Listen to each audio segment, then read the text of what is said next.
I was moved to a little town in the country. I was thrown away due to my lack of competence. I had that thought. The person who contacted me was a stunning supervisor. I'm Ted, and I'm 28. I was transferred from the head office of the welfare equipment manufacturing company where I worked to this small rural hamlet. I joined this company because I wanted to help someone. Although I was committed to creating welfare equipment, it appears that I was incompetent when I was thrown away. There was a welcoming vibe as soon as I walked into the office, which was smaller than the headquarters. "You're Ted H. then. It's good to meet you. I'm Sarah, and I've been given the task of helping you until you adjust. If there is anything you don't understand, don't hesitate to ask." The 30-year-old Sarah calmly introduced herself. I have her as my mentor at this branch. How can I tell how old she is? I learned this from an older, more seasoned clerk who has worked at this branch for a long time. Despite her severe exterior, she is a nice and diligent individual who is reliable. I've never heard any gossip regarding her personal life, despite the fact that she is 30 years old. She's really a nice person, the cashier who told me this said, observing Sarah with gentle eyes. You know what? Is my face covered in something? She is indeed incredibly attractive. Sarah spoke to me as I was thinking these things, looking a little irritated. No, I hurriedly answered, it's nothing. She simply said, I see, and left to take care of a guest. I reviewed the paperwork that Sarah had given me, making sure I remembered the details of the factory I would be visiting later. When I worked at the headquarters, I never visited the manufacturing plant. I'm already anxious because this is my first factory tour since I started working for the company. I worked on project proposals to send to headquarters after completing the new tasks at the branch. I was desperate to go back into product development. To ensure that I was happy with my work, I stayed late every day, but not to the point that it got in the way of my everyday responsibilities. I'd arrived home late today as well and quickly got food. Sometimes I should prepare meals for myself. I grumbled that I needed to start cooking and better controlling my diet as I looked at my kitchen, which I hardly used. I grabbed for my bag after eating and showering. I took out the paperwork for the customer I would be seeing tomorrow. I ingrained the factory's ideology and the characteristics of the goods they handle into my mind after reading about them. It's amazing. Their concern for each and every substance they utilize is evident to me. I was startled and intrigued by the kind of materials included in the factory's brochure because of their number and thorough quality specifications.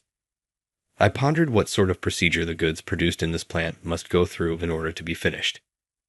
The morning of the external visit day follows. The tension of the new surroundings seems to be having an impact on my physique on this particular day. Good morning, Ted. You don't look very good. Are you all right? Sarah, who is usually very strict, looks at me with worry and seems anxious. I apologize. I didn't want to worry her, so I courageously said, I'm fine. Let's move forward. However, Sarah's expression remained worried. I hastily finished getting ready for the visit and rushed out of there so as not to upset her. If you start to feel worse, let me know. She must have realized I wasn't feeling well. I couldn't help but smile as she placed some of the company's medication in my suitcase. She included a lot of Band-Aids in there, so it wasn't just about observing her compassionate side. When am I going to use those? We arrived at the production factory and exchanged greetings while I was grinning at her natural side. We were given a tour of the plant by the very kind plant manager. Even for a novice like myself, it was clear that I was embarrassed to be witnessing the production process for the first time. There were many processes in the production process that needed a human touch, even if machines played a major role. The quantity of individuals involved, from planning to manufacture, impressed me. Isn't it a breathtaking sight? Did you know that producing a product and releasing it onto the market isn't an easy undertaking? Yes, I did. When I initially saw the production process, I was blown away. Sarah talked to me on the way back and said that since it was a branch office, there were things that could be done. She was talking quite deeply. Being a branch office, there are things we can do. For instance, as I listened to her, my gaze strayed to the sidewalk across from me. Charlie. One of the dogs on the other side of the crosswalk was strikingly similar to Charlie, my family's cherished dog who had just died. Are you listening, Ted? The light is red. Before I realized it, I was running a red light after the dog. Perhaps I didn't notice the light had gone red since I wasn't feeling well. Sarah's voice sounded frantic at that point, and as I turned to see what was happening, I heard a blaring siren. The next thing I knew, Sarah had rushed ahead of me and was pushing me. The next thing I knew, Sarah was down in the middle of the crossing, and I was laying in the middle of the road. A distressed motorist hurried to Sarah while phoning for assistance.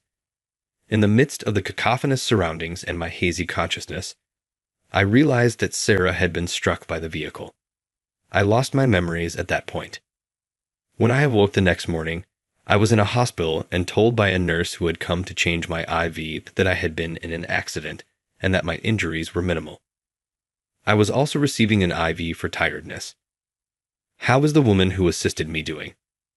I was concerned about Sarah's disappearance. Sarah had been hit, not me, at that point. I could not get the picture of her falling to the ground out of my head. I was getting nervous because she wasn't here, but I kept telling myself she must be okay. The unfriendly nurse just replied she was okay and walked away. Knowing she was secure at least gave me a sense of relief. I followed instructions and went to the room Sarah was in after my IV was completed. This is Ted, Sarah. When I knocked and yelled, a woman who resembled Sarah appeared. Who might you be? She inquired, startled by a severe tone. Sarah assisted me from inside the room as I was struggling to think of how to react. Mia, let him go. He works with me. After saying that, the hesitant woman gave me permission to enter and went off to complete her admissions process. My first words were, Sarah, I'm really sorry, and I apologize for hurting her. Sarah forgiven me without placing blame on me, even though I constantly apologized and bent my head. Ted, I'm relieved you're safe. You don't typically cross at a red signal. Did you spot a familiar face? Sarah's arm was shattered, and one leg was bruised. Thankfully, she didn't sustain a serious injury to her head, and she soon regained consciousness. She was using her laptop despite her condition. When I heard her inquiry, my face became hazy. I ran after a dog that looked exactly like my deceased pet. Since I've never been good at lying, I gave her the truth even though I worried she could become upset for no apparent reason. Even though the light was red, I ran after a dog that looked exactly like my recently deceased pet. When I apologized for the second time, I was prepared for a reprimand, but she spoke to me again in a kind tone. That's what transpired. It must have been difficult. Her unexpected remarks caused my eyes to widen. If she thought I was playing around and reprimanded me for nearly getting into an accident while chasing a dog, it wouldn't be unreasonable. I'd assumed that was the case, but Sarah abruptly stopped typing on her computer and turned to face me, which caused my heart to begin beating rapidly. I finished the paperwork. Her younger sister, who was just returning, gave me a look that seemed astonished that I was still there. She then abruptly turned back to Sarah and said that she couldn't visit every day due to her job's demands. After the discharge, she wanted to help, but it would be challenging to do so every day. There's no need to worry, Sarah answered with a grin, but I began to worry as well, considering the difficulties she must be having attempting to lead a normal life while confined by her disabilities, knowing that I was the cause of everything.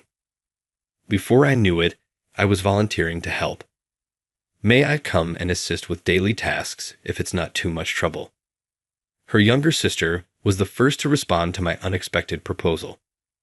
There would undoubtedly be an issue. An unidentified man entering and leaving my sister's place is not something I want. She appeared guarded and wary of me. This response, though, was most likely normal. I would undoubtedly respond the same way if I had a sister and found myself in the same circumstance. All I wanted to do was help, but I had to come up with another idea.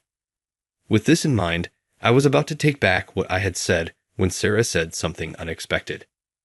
Perhaps I should ask Ted for assistance if Mia is busy. In this manner, he can assist with work from home as well. Despite her younger sister's best efforts to halt it, my suggestion was approved when Sarah said just one sentence. She doesn't change her mind once she makes it. It seems that her younger sister began sharing tasks with me after seeming resigned. She took control of the laundry, coming in once a week on rotation, and I would assist with the other housework after work because she was still on guard.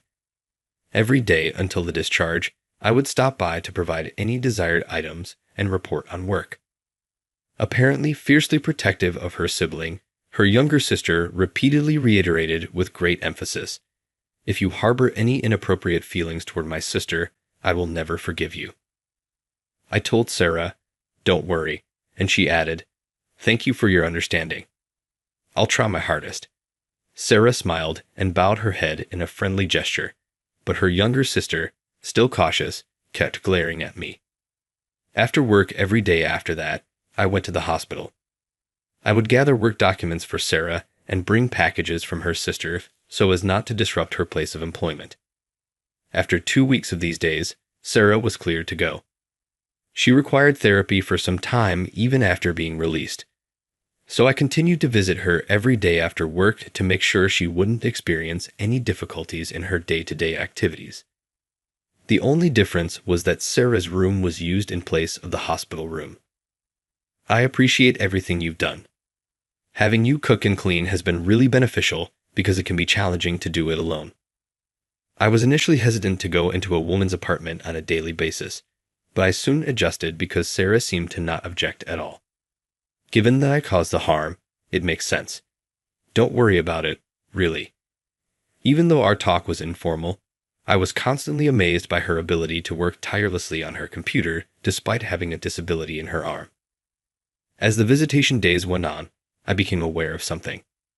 "Did you fill the tea maker with tea, Ted?" She was clumsy, so I said, "That wasn't me. You made it yourself yesterday." She almost fell over nothing on a number of occasions, and that made me nervous. She would quickly change the TV to a comedy show if it was on and talk enthusiastically about the comedians she suggested. Every now and then she would smile without guard. I was starting to perceive Sarah as someone of the other sex, day by day. Not in an improper manner, of course.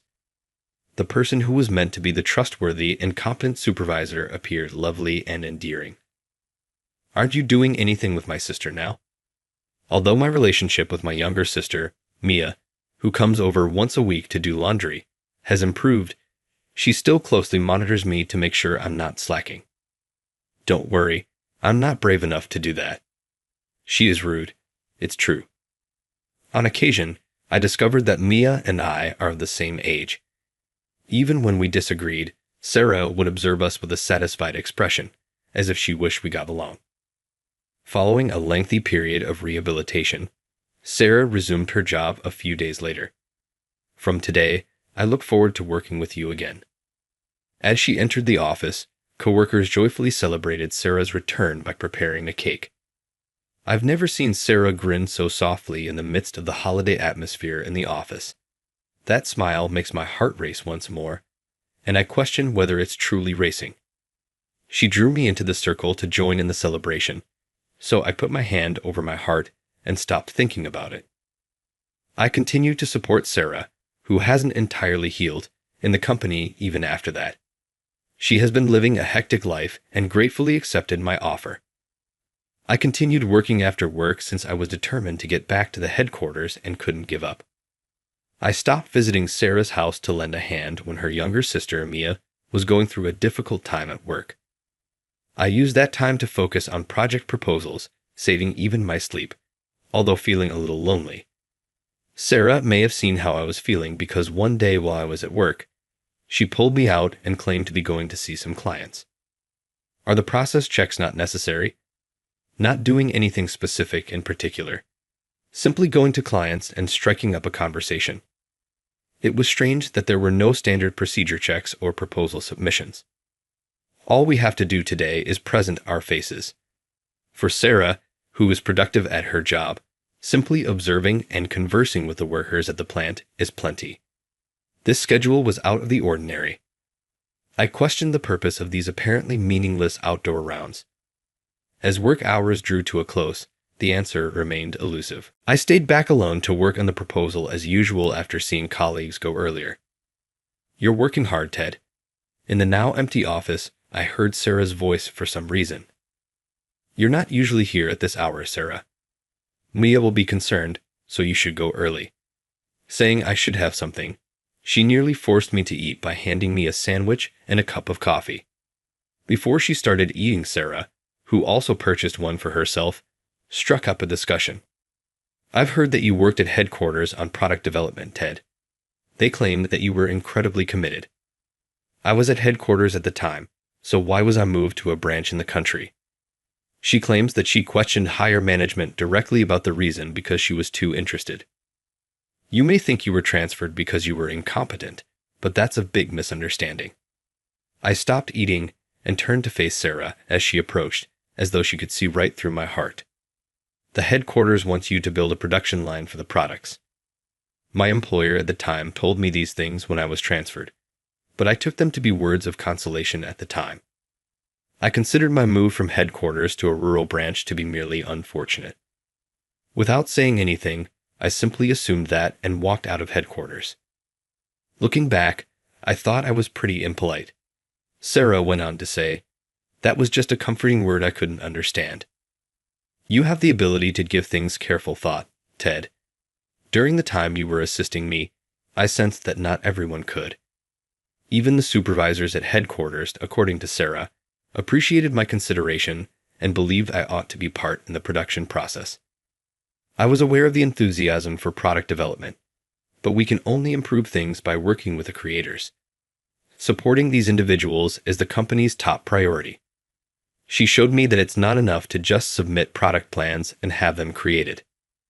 They want me to help link the corporation and the makers because of this. I heard that from Sarah. I learned from that talk that my boss's statements to me at the time were truthful. At the same time, I came to the realization that I had missed a lot because I was too wedded to the headquarters title. Had I not visited the branch, I would have been unaware of some realities. You are not incompetent, Ted. There must be a lot of workers just like me. You were anticipated. You were moved in order to better the company's prospects. I was so incompetent that I started crying at her final statement. I was relieved when the tight thread of having to put in a lot of effort was gradually broken. "I'm glad," I said to myself. There was nothing I could do. Sarah rubbed my back tenderly while I sobbed until I stopped. I made the decision to change the way I work from this day on. I began visiting clients more frequently and ceased staying at the office. My consideration has been appreciated by the employer. I want to do everything I can right now to contribute to the creation of better products if that can assist someone, save someone, and be reflected in my job. That's why it's crucial for people who think and those who make to interact and share their thoughts. I was able to establish these new relationships amongst businesses online. But after that, something else changed inside of me. Even though I was leading a fulfilling life and finding meaning at work, I started to feel more and more empty within every day. I had no idea what it was, but I always feel lonely once I get home when I'm by myself. I've spent a lot of time living alone. Does feeling lonely now seem odd? I pondered. But I didn't understand this loneliness until I turned on the television. The dinner I prepared was for two, and the station I had inadvertently switched to was a comedy show. Indeed, I did miss the little moment as I went to assist. I remember eating across from Sarah while chatting casually and watching TV on the couch. I became aware of my emotions when I started searching for signs of Sarah. I then made the decision to get in touch with her and ask if we might meet. We agreed to meet at a chic wine bar close to Sarah's house. Sarah said she loves wine and said she would come right away. While I was hesitating to tell Sarah how I felt, Sarah cheerfully sipped her wine. "Hey, Ted," she replied. "I don't know why, but I feel lonely when I'm by myself in my room. I search for signs of your presence and find myself yearning to see you. I like you then." I told her because I wanted to. Sarah was the one who surprised me by telling me how she felt. The fact that we felt the same way also surprised me, and I couldn't help but enlarge my eyes. "I feel the same way, Sarah. While searching for signs of you, I felt lonely. I wanted to let you know that I like you, which is why I invited you today. My confession turned out to be a little clumsy, but Sarah, seeing that we shared the same sentiments, blushed and burst out laughing, maybe to cover up her discomfort. Additionally, I couldn't resist laughing, and a positive vibe permeated the room. We began dating in earnest after that. I was offered a position at headquarters 3 years later, but I turned it down since I still wanted to concentrate on my work at the branch. Sarah and I are now strolling down a straight route at a leisurely pace, arm in arm. If you make my sister cry, I won't forgive you. Mia was clapping her hands in tears as we met with friends, family, and coworkers from both sides. Sarah, wearing a lovely dress, gave Mia a soft smile. Yes, we get married. We enjoyed our joy as we walked down the aisle. Sarah's slightly enlarged belly is home to a new life. Despite the gifts, Sarah and I are looking forward to the joy that lies ahead.